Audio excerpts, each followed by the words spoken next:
Hi guys. This week we'll be learning about stop motion.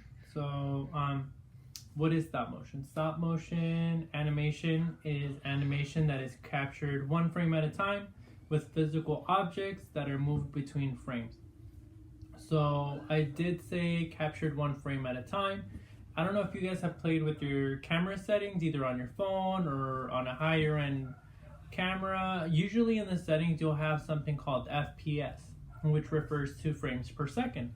So what that relates to in stop motion animation is basically how many pictures you've taken of your object that you're moving per second. So you'll see that sometimes it'll say numbers that are really high, like 30 FPS or 60 FPS, which means that they take 60 pictures per second of animation, which is a lot. So when you play back these sequences of images rapidly, it kind of creates the illusion of movement. So I don't know if many of you guys have had like your phone taken away by a sibling and they run away and they take all these pictures, and then you go back and you see all the pictures, and then if you move them really fast, you could see that it becomes animated like a video. So that's the premises of what stop motion is. So if you guys have seen some of the really old Disney cartoons, the ones that are drawn out, it's really similar to that, but instead of using, drawings, they use physical objects. So the basic process of animation, like I had just said, involves taking a photograph of your objects or characters, and you move them just a little bit each time you take a picture, and you continue to take pictures to show how it becomes animated. When you play back these images consecutively, the objects or characters appear to move on their own. So you see stop motion animations all the time, whether it's in commercials, music videos, television shows, and even feature films, and sometimes you won't even notice it. Like my favorite commercial was one, I think it was by a gum company, where they had the pieces of gum lined up, and then they had them just kind of move around and then come back around and then unwrap themselves, and it was really cool. The colors really popped, and it was interesting. So that kind of piqued my curiosity, and I was like, I wonder how that was made. Because you didn't see any hands moving in between. You just saw the gums by themselves, just moving the little gum sticks, moving by themselves. So I thought it was pretty cool. So some of the really important vocabulary and definitions that you'll come across before we go into the project itself will be elements of art. So for elements of art, we have line. So an element of art defined by a point moving in space. Line may be 2 or 3 dimensional, descriptive, implied, or abstract. So then after line, we have color. So this is an element of art made up of 3 properties. So color is an element of art, but under color you have 3 basically subcategories. These subcategories are hue, value, and intensity. For hue is the name of the color. Value is the hue's lightness and darkness. A color's value changes when white or black is added. So sometimes you guys will ask me, oh, I want blue paint, but you want a very specific type of paint, of blue paint. You want either a sky blue for, the sky, or something really light, or a really dark blue to show like maybe a ball or something that has a shadow on top of it that was originally light blue. Again, the color value changes when you add white or black. You add white to make sky blue, you add black to make a really darker blue. Intensity is the quality of brightness and purity. So basically how much it pops.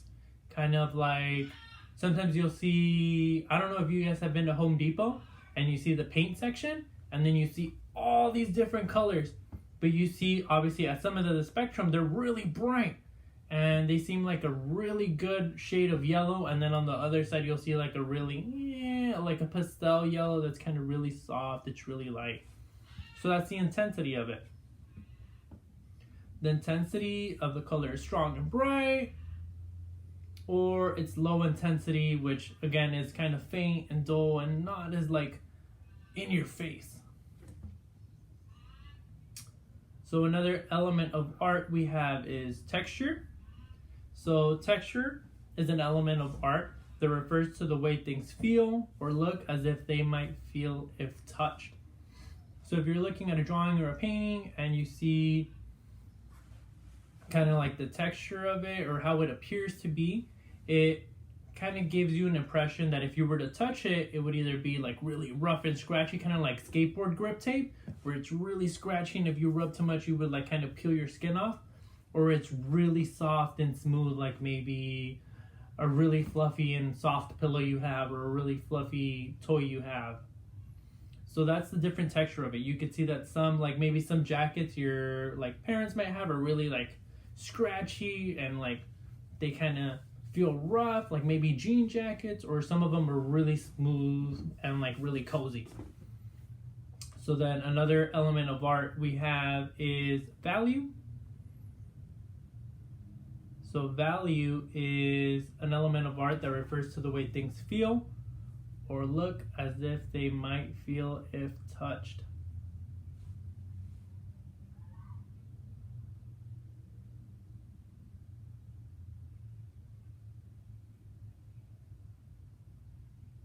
So another element of art we have is form. Form is an element of art that is three-dimensional and encloses volume. It includes height, width, and depth, as in a cube, a sphere, a pyramid, or even a cylinder. Form may also be free-flowing. So then we also have space, which is another element of art. So an element of art defined by space is which is positive and negative areas are defined as a sense of depth achieved in a work of art. So usually space is kind of to tell you how far away things are in a drawing or how close they are. So it kind of tells you the sense of depth.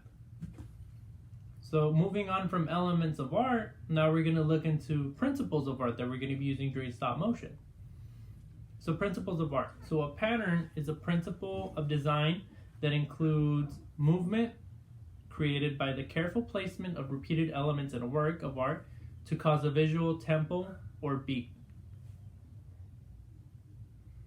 Then we have contrast, a way of combining elements to stress the difference between those elements. So you might have one thing here and one thing here, but the way you either paint them or color them or even place them might contrast them to make this object a bit more important than this one. So you might have your main character up in center in your stop motion stage compared to maybe having a flower pot all the way in the background, since it's not as important. And the flower pot might be a lot duller and not as important compared to the main character who's wearing bright colors or is doing flashy movements. So moving on from principles of art, we'll go on to techniques that we could use in stop motion. So for techniques, we have a collage. And I think most of you have done collages before, if not with me, with other teachers. But a collage is a piece of art made by sticking various different materials such as photographs, magazines, cloth, glitter. Anything you could use to stick onto a piece of paper is basically material for a collage. So you could stick all of that onto a paper and you have a collage. It's just an assortment of various different materials. So we also have props. A prop is formerly known as a theatrical property. So a prop is an object used on stage or on screen by actors during a performance or screen production. In practical terms, a prop is considered to be anything movable or portable on a stage or a set, distinct from the actors, scenery, costumes, and electrical equipment. So anything that's on the stage that you're, making your stop motion is basically a prop because you can move it anywhere you would like to.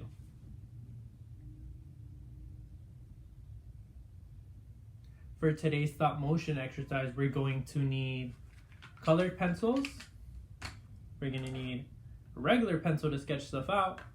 We're going to need scissors to cut out our characters.